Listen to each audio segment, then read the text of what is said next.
J'ai rappé sa mère, j'ai vomi moi, carrément. C'est plus du rap, je l'ai vomi ce rap, tu vois. Quand le succès arrive, les soucis aussi. Être héros, c'est un métier à risque. Le vice c'est nocif. Quand j'étais pas riche, je rodais sur Paris. Pas un 06, sans finance, passé sous silence, comme un génocide. Comment t'es tombé dans l'univers du rap?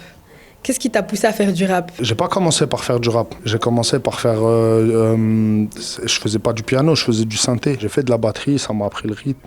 J'ai fait du piano, ça m'a appris la mélodie. Et ensuite, j'ai commencé à rapper parce que c'était le phénomène de l'époque. C'était le mood, la vibe. Mais tout mon quartier rappait, moi. Ok. C'est vraiment quasiment tous les mecs de mon quartier rappaient à une époque où même c'était relou de rapper. Tu sais, c'était pas trop à la mode d'être un rappeur avant. Tu vois. C'est vrai. On se foutait de ta gueule. Il y a des mecs qui montaient sur scène. Après, ils se faisaient tellement vanner qu'ils remontaient plus. Hein. J'ai eu la chance de commencer très tôt, très limite enfant, tu vois. Donc j'avais ce truc d'enfant qui fait que je montais sur scène, j'avais le support de mon quartier. Et en fait, j'ai fait des scènes de quartier jusqu'à 22 ans, moi. Et à quel moment t'as senti que ça donnait une passion? Parce que tu dis là, ouais, j'ai rappé parce que tout le monde rappait, on s'est adonné. J'ai pas ressenti du tout. J'ai pas senti à un moment. Parce que je voyais, moi, dans les réactions des gars de mon quartier ou des grands, quand ils me disaient, vas-y, fais-nous un petit texte là. Au quartier, on se posait, on faisait des freestyles et tout à l'époque.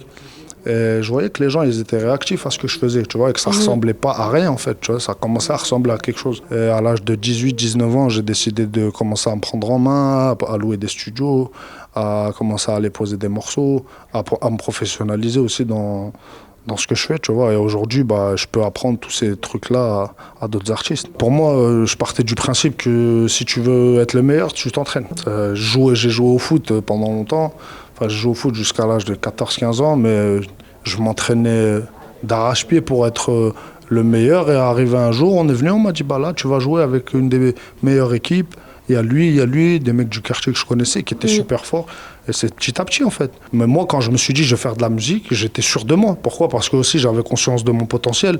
En fait, c'est pas qu'on m'a gonflé la tête, c'est que je voyais les réactions des gens, en fait. C'est ça. Et je me disais, ça s'invente pas, ça. Et donc, du coup, je me suis accroché, en fait. Et je savais, en vrai, au fond de moi. Je me rappelle, à l'âge de 12-13 ans, je m'entraînais à faire des interviews. Ah. C'est une dinguerie, tu vois. Mais pas tourner dans mes affaires.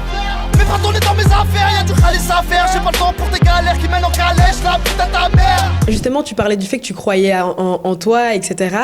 Mais à quel moment tu t'es dit, ou avec quel projet tu t'es dit, vas-y, c'est bon, là j'ai pris le virage, je sais que je vais tout péter? C'est pas forcément un projet, c'est plus une période. Il y a une période où je suis arrivé sur Paname, c'était en 2007-2008 comme ça, et en 2009 je commençais à être sur des projets plus ou moins sérieux. En l'occurrence Talent Fâché 4 à l'époque, Les Yeux dans la banlieue de DJ Goldfinger. Après j'ai fait Street Lourd 2. Il suffit de sortir une gazmère à 5000 pour compter Alien. C'est pas un projet qui m'a dit je vais tout péter. C'est à chaque fois qu'on m'a donné l'opportunité, je me disais je vais tout péter. C'est là. Et donc on m'a invité sur un freestyle dans une radio, que ce soit à Génération à l'époque ou même à Skyrock, tu vois. Quand on m'a invité, je venais pas pour faire de la couture, tu vois. Je savais très bien qu'il fallait que j'ai un impact, il fallait que je me dépasse plus que tout le monde, d'autant plus que j'étais de province. Moi, j'étais un des premiers rappeurs de province. Moi, ça, les gens, ils le savent pas, tu vois. C'est après, avec Gradure, tout ça s'est démocratisé. Mais à mon époque, il y avait quoi? Il y avait KDD. Il y avait Medine. Mais c'était pas le style de musique que je faisais non plus, tu vois. J'ai pas besoin de la barre des easy top. Medine, c'était de la musique contestataire. Moi, j'étais dans un autre registre. Ouais. Et il y avait des rappeurs, en fait, mais il y avait pas. J'étais l'un des premiers à vraiment, casser ce plafond de verre un peu. J'arrivais de loin, un petit rappeur de province. On lui donne l'opportunité de passer dans l'une des plus grosses radios. Évidemment que je m'entraînais dans le train, je me disais, mais oula, eux, ils vont venir, ils sont déjà connus. Tu sais, on m'invitait avec des mecs connus. Du coup, quand j'arrivais, je me disais, mais eux, ils arrivent, ils sont déjà connus. Moi, je suis inconnu au bataillon, là, c'est moi qui dois montrer. Et en plus, j'étais jeune, comparé à la plupart des rappeurs. Donc, j'avais cet avantage-là, quand même, c'est un petit jeune, tu vois, il monte. Voilà. Mais 18, 19, 20 ans, 21 ans, moi j'ai fait 1001 événements dans le rap que les gens ils connaissent pas, tu vois, qui me connaissaient pas forcément. J'ai rappé devant 12 personnes, moi. J'ai déjà fait ça. J'ai toujours été très fédérateur autour de moi, t'as vu, je traînais avec toutes les communautés dans mon quartier. J'ai toujours été quelqu'un qui traîne avec tout le monde. Les Congolais, les Turcs, les Tchétchènes, les Arméniens, les Arabes, les Français, les Asiates. J'ai traîné avec des Asiates, j'ai traîné avec... Moi, vraiment, j'ai vraiment traîné avec tout le monde, tu vois. Et au final, moi, j'ai toujours été très fédérateur. Donc, quand j'ai fait de la musique et que j'ai vu que ma musique commençait à fédérer, c'est là que je me suis dit que c'était fait pour moi, en fait. Tu crois qu'on joue? Fais chaud, ma gueule. Moi, j'aimerais bien aussi parler un peu de ta success story, parce qu'au final, il faut dire ce qui est. Tu as rencontré que finalement un certain succès. Et tu as plusieurs titres d'ailleurs qui font référence à la notoriété et aux aspects négatifs que ça implique finalement. Comme dans Parti de rien, quand tu dis « Quand le succès arrive, les soucis aussi, être Niro, c'est un métier à risque ». Ou encore dans « C'est pas assez, je lâche une caisse dans mon lit, je suis entêté ». Ouais. Donc finalement, comment tu as vécu le fait de devenir connu, au début surtout? Au début, je l'ai très mal vécu. Ouais. Je répondais sur Twitter, j'étais infernal, moi. T'sais. Ah ouais. J'étais vraiment infernal, insultage de mère direct sur Twitter, des trucs de con, tu vois, parce que tu comprends pas. C'est petit à petit que j'ai appris en fait à dompter le truc et à me dire, ça fait partie du métier en fait. Tu peux être le plus aimé du monde, même les prophètes ils n'ont pas fait l'unanimité, même Dieu ne fait pas l'unanimité à l'heure actuelle, tu vois. Donc en fait après tu apprends à vivre avec, mais au départ ouais j'étais comme un ouf. Ouais. Ah ouais, ça envoyait des messages privés, t'es où, envoie une adresse. Tu le prenais personnellement à chaque fois quoi. Bah ouais. Maintenant tu prends plus de recul j'imagine. Bah maintenant en fait moi ce que je veux c'est... Voilà, et je pense que c'est ce que les gens doivent retenir de moi. J'aime pas faire des interviews pour ça en fait. C'est pas parce que j'aime pas parler aux médias, etc. C'est qu'en fait j'ai l'impression d'avoir déjà tout dit dans ma musique moi. Donc en fait quand je viens, j'essaie de plus clarifier ma musique que d'en parler, tu comprends? Le fait que tu aies des problèmes qui viennent avec, bah ça fait partie du jeu en fait. Pour certains, il y en a, ils pètent un câble avant de s'en rendre compte que bah, ça fait partie du jeu et qu'il faut l'accepter. Moi, Dieu merci, j'ai pas pété un câble, mais c'est vrai qu'à un moment, j'ai fait un énorme pas en arrière pour ce qui est des médias, pour ce qui est de tout ça. J'ai fait un énorme pas en arrière, moi, pour oh là là, ça attends, j'ai besoin de me remettre. Donc je faisais plus d'interviews. C'est quoi qui te freine dans les interviews? C'est pas les interviews qui me freinent, c'est plus le côté justifié. Et puis très souvent dans les interviews, les gens ils aiment bien prendre des phrases tirées de leur contexte aussi. Ils en font des vidéos qui tournent un peu partout sur TikTok, machin, etc. Et puis que en fait c'est pas toujours compris parce qu'ils ont pas le tenant et l'aboutissant du sujet. Donc ils prennent une phrase à la levée et puis ils t'en font un mode de pensée alors que c'est pas ça, tu vois. Ouais, comme je t'ai dit tout à l'heure, rien n'est tout noir, rien n'est tout blanc pour moi, tu vois. Moi si je pouvais, je vends que de la musique, je ne fais pas d'interview, je fais rien, je fais même pas de clip, je serais content. Qu'est-ce qui fait que vas-y maintenant c'est bon, tu te dis je suis quand même prêt à faire des interviews? Bah parce que vous êtes nécessaire aussi, il faut aussi le rappeler, tu vois, votre travail est nécessaire, tu vois. Il y a beaucoup d'artistes sans votre travail, je parle de vous et des autres, hein, tu vois. Mais il y a beaucoup d'artistes sans médias, ils seraient rien aujourd'hui. Moi, là où que ça commence à m'énerver un peu les médias, c'est quand ils donnent un peu leur avis, tu vois. Et moi, j'aime pas trop. Parce qu'un média, c'est pas censé donner son avis. Un média, c'est censé relayer l'information, tu vois. Et faire découvrir des talents, tu vois. Mais maintenant, j'ai l'impression que tu sais que t'es un peu toujours sur le grill, en fait. T'arrives devant un mec, il te pose des questions. À tout moment, il peut te poser une question piège. Et puis les mecs, en fait, ils sont plus dans l'information, ils sont plus dans mettre en valeur la personne avec qui ils font l'interview, ils la mettent plus en valeur, c'est limite, c'est devenu un piège pour certains, tu vois. Donc c'est pour ça qu'il y a beaucoup de gens qui n'ont pas calculé aussi prends PNL comme exemple, ils calculent pas les médias parce que eux ils ont pas besoin de ça, tu vois. Mais je pense que si quand même, parce que les médias ont beaucoup parlé de PNL, c'est aussi les médias qui ont fait de PNL ce qu'ils sont. Eux ils peuvent dire ouais on n'a pas besoin. Certes, c'est réel, ils n'ont pas eu à passer par ces canaux-là, mais les médias, quand même, ils ont bien poussé le fait que PNL, c'est devenu PNL, on va pas se mentir. C'est de la faute à la Beluga, c'est la faute à la ruine, si ce soir on leur fait ruine. Et bientôt on reprend pas l'air, mais l'Air Provenziano, El Grande Totorino. J'aimerais quand même qu'on revienne sur ton album, quand même, Taulier. En quoi tu penses que tu as passé un cap avec cet album-là? Bah, je maîtrise plus déjà ma musicalité. Je sais pas si tu as pu t'asseoir un peu et écouter le projet. Ben, franchement, de paraplégique à taulier, y a une énorme différence. Pas forcément. Il y a une différence de pratique. Mais il n'y a pas une différence de fond. Plus déjà. Ouais, mais il n'y a pas une véritable différence de fond. Quand non, tu le fond, bien. Non. Ça, je suis d'accord avec toi. Pour moi, c'est le principal, en fait. C'est plus au niveau des prods, au niveau du fait que tu chantes. Et la musique, elle a évolué en fait. Voilà, c'est ça tout simplement. Et c'est ça que j'aime, c'est que finalement, on se rend compte que tu as réussi à capter un petit peu ce qui se faisait actuellement, à l'adapter à toi et à faire du Niro avec ce qui se fait actuellement. Ouais. J'ai mis du temps à le prendre ce virage. Je l'ai pris, mais j'étais pas bon encore dans ce truc-là. J'ai commencé à être bon il y a 3-4 ans, même un peu plus, genre je dirais même 5-6 ans, quand j'ai fait Sort de ma tête, etc. Ça a commencé à... En fait, je me suis dit que j'étais capable, en fait. Mais aujourd'hui, je pense que c'est beaucoup plus maîtrisé, c'est beaucoup plus harmonieux. Ma musique, elle est plus accessible. Or, avant, ouais, c'était brut, c'était très brut avant, tu vois. Des fois, je me réécoute, je rigole. Je me dis, mais t'es un malade, en fait, tu vois. Mais pour de vrai. Hein. Mais en fait, à l'époque, c'était la gimmick qui marchait. Quand j'arrive avec Viva Street, à l'époque, ça fait un raz-de-marée parce que c'est une gimmick, que les gens ne s'y attendaient pas, personne ne connaissait. Quand c'est arrivé, ça a fait mal aux gens parce que c'était gimmick, en fait. Mais c'est resté très rap, tu vois. 90 heures la Viva Street.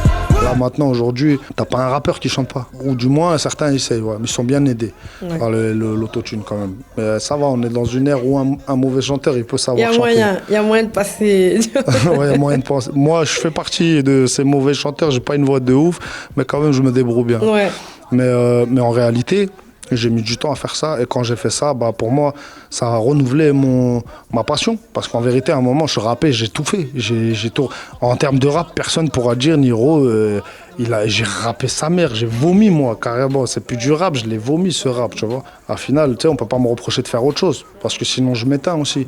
Il y a beaucoup de gens, ils ont commencé à dire à l'époque, ouais, vers 2015, 2005, genre, ça y est, il tourne en rond, lui. Alors que pas du tout. Moi, j'essayais de taper dans des titres intimistes, faire des morceaux très intimistes. Je faisais des morceaux très agressifs, des morceaux un peu boîte de nuit. J'ai toujours, moi, depuis Paraplégique, tu sais que je fais autre chose. En vérité, dans Paraplégique, il y avait Jessie Jane. Et Jessie Jane, à l'époque, elle chantait dans le truc. Et le morceau, il s'appelait Rester soi-même. Donc, comment rester soi-même en faisant ce genre de titre ouvert? C'est ça que j'ai fait à l'époque. Sois celui que tu veux être, attends pas que les gens viennent te donner des leçons. Faut s'en sortir par n'importe quelle façon. En fait, j'ai juste poussé le truc. Pousser le truc plus loin. Voilà. Et je suis très content. Et franchement, ça m'a ouvert un public de malade. Et je suis très fier de ça. Et l'objectif d'un artiste, c'est de réussir, tu vois. C'est blessant de laisser les gens tester tes réflexes. Si tu as respect, je t'ai par les fenêtres. Moi, j'aimerais bien revenir sur l'épisode quand même de Colors. Parce que t'étais pas absent parce que t'étais toujours là. Mais avant de sortir Taulier, c'est un peu avec ça que t'as fait ton retour, entre guillemets. Ouais. Tu peux me parler un peu de cette expérience-là, comment ça s'est fait, la connexion, etc.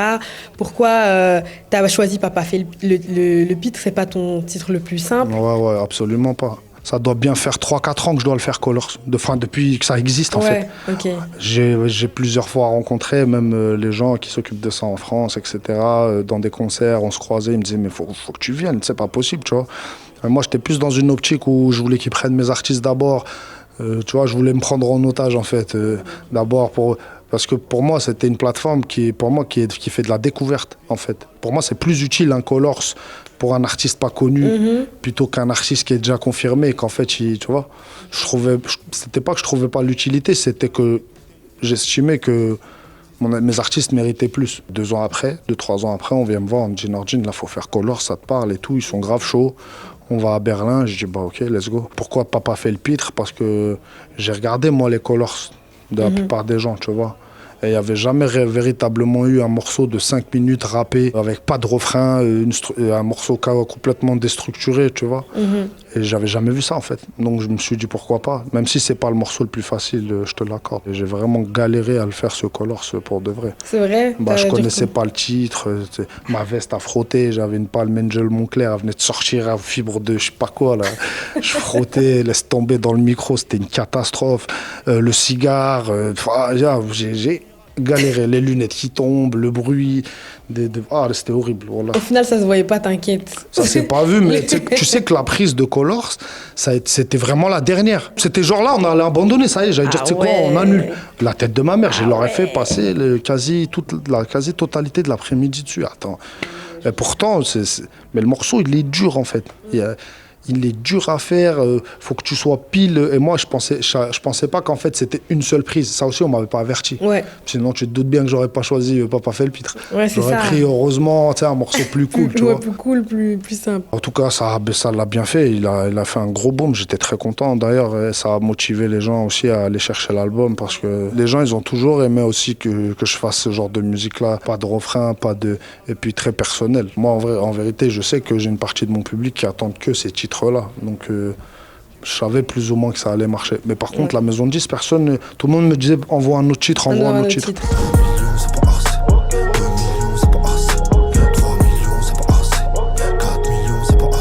Je voulais revenir sur le nom que tu as choisi pour cet album. Tu l'as appelé Taulier. Moi, je l'ai perçu comme une façon de montrer que tu as su faire ta place et que maintenant, finalement, tu n'as plus rien à prouver. Mais paradoxalement, dans Quand je serai grand, tu dis avoir le syndrome de l'imposteur. Est-ce qu'un taulier peut avoir le syndrome de l'imposteur ? C'est très bien trouvé, mais ouais, pour moi, oui. C'est qu'aujourd'hui, je suis devenu ce taulier-là. Donc oui, je reconnais l'être. Je ne peux pas le nier sous couvert du syndrome de l'imposteur. Exactement. Tu comprends ce que je veux dire ? Donc, c'est très paradoxal, mais c'est aussi toute la complexité de ce truc-là, en fait. Ouais. C'est quoi ? C'est vrai, j'ai le syndrome de l'imposteur. Tu sais, il y a beaucoup de fois où je me sens pas à ma place, tu vois. Mais quand même, ça n'enlève pas le fait que je suis fier d'avoir travaillé autant pour être on peut aujourd'hui dire quand même que je fais partie des gens quand même importants du milieu rap, tu vois, ça fait plus de 10 ans que je suis là, tu vois, il y a des petits, ils ont grandi avec ma musique, donc je suis très fier de ça. Le syndrome d'imposteur n'enlève pas cette fierté-là, attention. Le rap game te dira, Niro c'est Haja mais c'est particulier, comme à l'époque où c'était pas pécunier, se frotter à lui c'est jouer avec le feu, à la régulière où c'est pas régulier. Le rap game te dira, Niro c'est Haja, mais c'est particulier comme à l'époque où c'était pas pécunier. Est-ce que maintenant que tu sais que t'as plus rien à prouver, entre guillemets, que t'as fait le taf, t'es surtout là pour te construire une sécurité financière ou tu fais encore ça vraiment par pure passion, etc. En fait, pour moi, l'un ne va pas sans l'autre maintenant. Ouais. Fut un temps, je t'aurais dit, ouais, moi je le fais par passion uniquement, etc. Et ça, c'était un dialogue très de l'époque des années 90, où l'argent c'était un peu tabou, on n'aime pas parler d'argent. Ouais, l'argent c'est rien, je m'en bats les couilles, moi c'est le message. Ouais, c'est bien que tu sois transparent. J'ai fait partie de ces gens-là, donc je sais de quoi je parle. Mais aujourd'hui, je suis fier de dire aussi que j'ai évolué à ce niveau-là et que je suis très fier d'être le chef d'entreprise que je suis, et de faire les business que je fais, et que ça rapporte, que ça nourrit mes enfants. Bon pour la psychiatrie, trop temps passé dans la piraterie. Je suis déclassé, y'a plus rien qui m'attriste. Y'a que la hagra qui est fédératrice. À part quelques vrais que je respecte, je laisse tous ces fils de pute dans leur matrice.